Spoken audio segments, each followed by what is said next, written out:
Hello! Welcome to my vlog! Karong adlaw ningan himi diri sa puno. This is located in Hingog City, duol ni sa amo ang bukid nga gitawag og Saito. Pero ang real name is Mimbunga Hingog City. Grabe gid akong pag-crave sa dagat ug gusto kayo ko magmulhumol. Pero ang ending naghimuhimo ra di ay kog swimming. Kunuhay sa akong pag-umangkon nga si Rachel, ang pinakabuutan, very demure, tigid kabalo magpinaras na bata balihon. Nakadumdum ko sa una, bata pa ko mo anhi gani migdagat, di gyud mo undang og ligo, ug kung dili pa manguli. So ang ending mura nag-abat ang person, kay haskang laguma naman.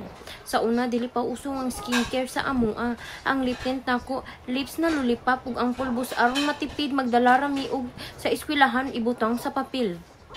Layo ra gid kaayo ang sa una ug karon. Nag-anam kadagan ang panahon. Nag-anam pud og kabago ang kalibutan. Sa una bahalaghas kang laguma, okay ra. So danhi lang sa kutaman. Salamat sa pagpaminaw ug pagtan-aw.